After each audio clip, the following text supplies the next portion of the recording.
Coming up, tragedy during a Hanukkah celebration. At least 15 people killed, roughly 40 others hurt. Our only appropriate response is positivity, strength, and light. A local rabbi says his cousin is among those injured. His response to the news halfway across the globe as the national menorah lighting has begun. Fire and ice crews battled intense flames during wintry conditions overnight. We've got the latest details in D.C. And when you wake up on your Monday morning, expect the coldest temperatures we've seen since last winter. Yeah, brutally cold. We'll talk about how chilly coming up.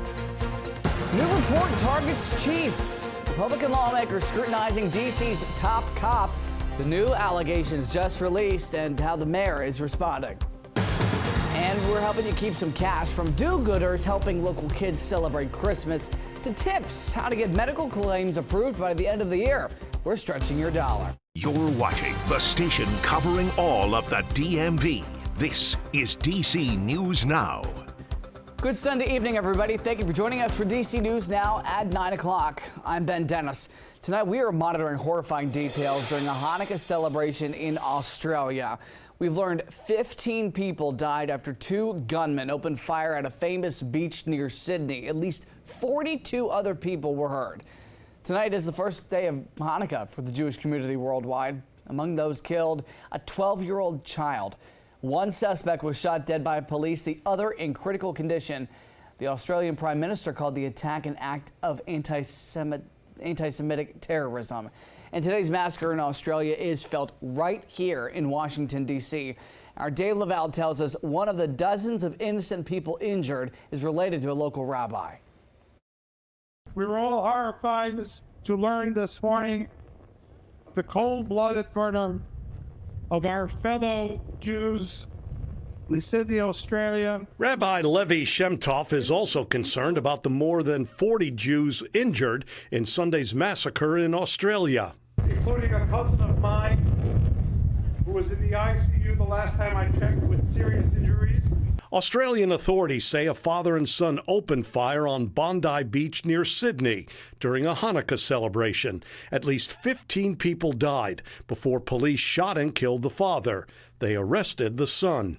I lived in Bondi, Australia. Baltimore's David Grossman lived there for 3 years. Australia's Prime Minister called the attack an act of anti-Semitic terrorism. It's the latest violent incident that has targeted Jews in that country. There's a lot of darkness in the world today. Our job is to do acts of goodness and kindness and bring in the light. Grossman is among those who gathered at the Ellipse for the annual lighting of the national menorah. While the cold weather and wind kept many people away and shortened the ceremony, it did not diminish the resolve of those who attended. Be more Jewish. Feel more Jewish. Look more Jewish. Lighting the menorah reminds people Jews will persevere despite another deadly attack on them.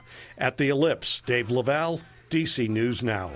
Thanks to Dave. Several law enforcement agencies around the DMV say they are increasing their presence at places of worship.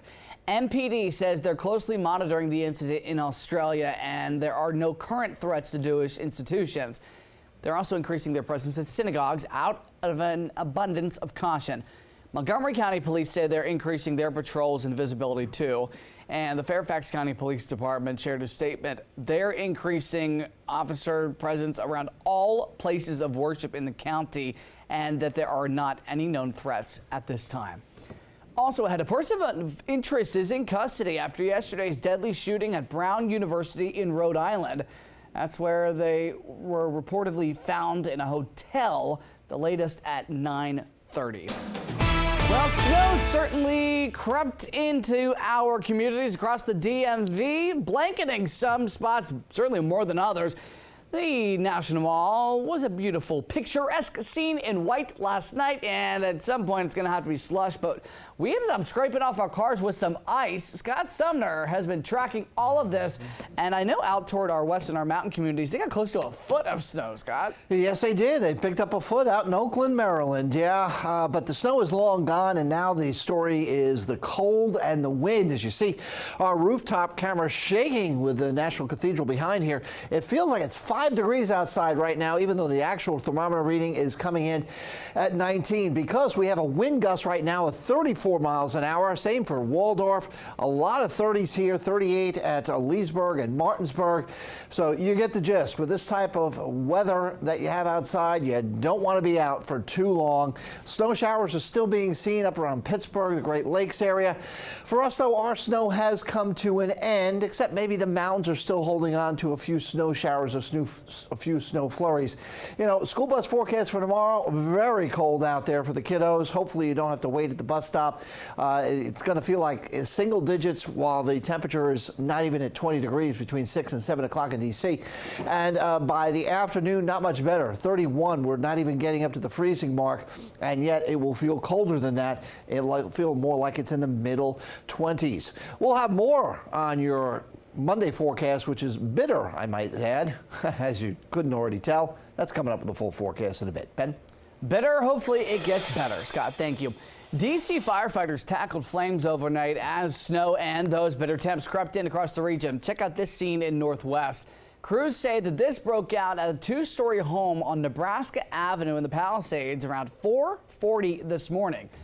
Crews found the fire was on all levels of that house, and they had to temporarily step back because of deteriorating conditions. They were able to knock most of the flames down and to put out any hot spots. Those living there got out all right. The cause of this is under investigation. A scathing report by congressional Republicans alleges outgoing D.C. Police Chief Pamela Smith pressured and at least one case directed a crime be classified, downgraded to a lower offense. All this after she was hired to tackle crime.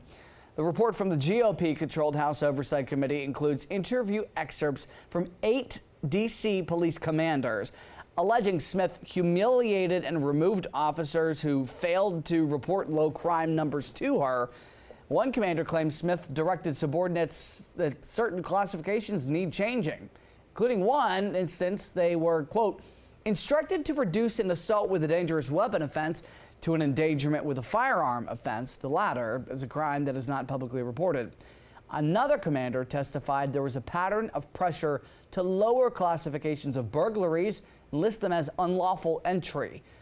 Mayor Bowser's office responding to the statement saying, in part, quote, the men and women of the Metropolitan Police Department run toward danger every single day to reduce homicides, carjackings, armed robberies, sexual assaults, and more.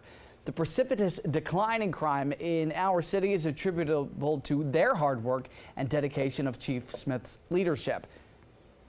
Well, this week, the Washington Post reported an investigation by the U.S. Department of Justice into the D.C. Police Department and found that crime stats may have been altered. However, the report does not cite a specific example of Smith requesting a crime be downgraded to a lesser offense, only stating her leadership style enabled the alleged misclassifications. D.C. police have not returned our request for comment. On Capitol Hill, senators are set to take up a defense funding bill this week. Well, it has sparked bipartisan outrage, including from the NTSB. We just saw the chairwoman there. The U.S. House passed this massive defense bill, but federal safety investigators blasted it, said it would allow military helicopters to once again fly close to Reagan National Airport. The NTSB warns that that would undo key safety reforms put in place after the deadly mid-air collision in January that killed 67 people. Senators from both sides of the aisle are pushing for changes to the bill. All right, certainly happy holiday season to everyone out there, including the families who are checking this home out in Ashburn, Virginia. If the squint is so bright, this dazzling display. Well, this house is competing for the best Christmas lights in the country. Our Liberty Simmons reports.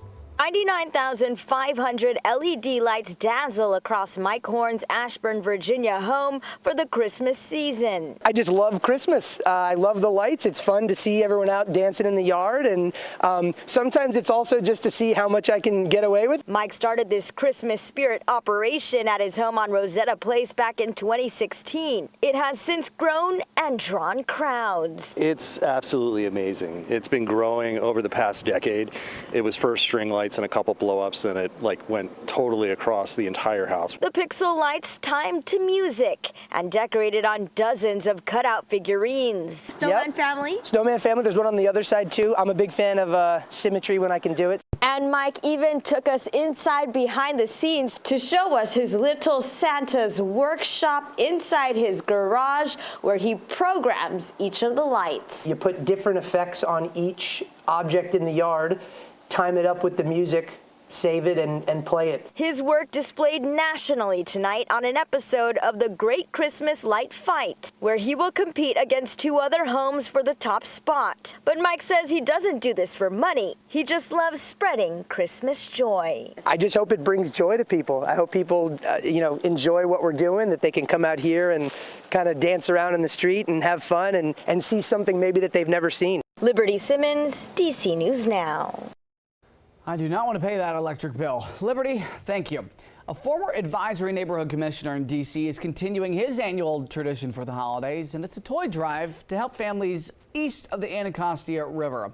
He says it might be more important this year than ever. Ward 8 resident Mike Austin says he's held this drive for about 6 years, reaching out to families who may be in need via several platforms. He helps create a list.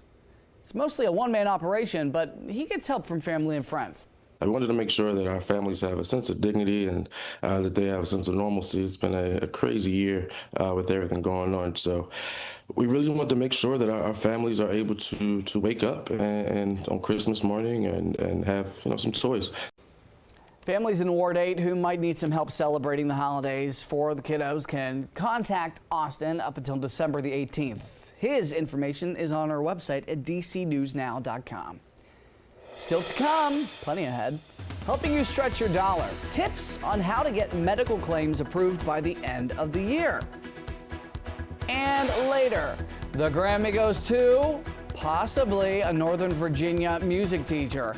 He is a finalist for the prestigious Music Educator Grammy Award. Time now, 9:12. We take a live look at Roslyn. A little shake of the camera there. Why? Yep, it's not a bird. It's not a plane. It's the breeze. And the temps are only going to feel bitterly cold overnight. Scott's got your full forecast.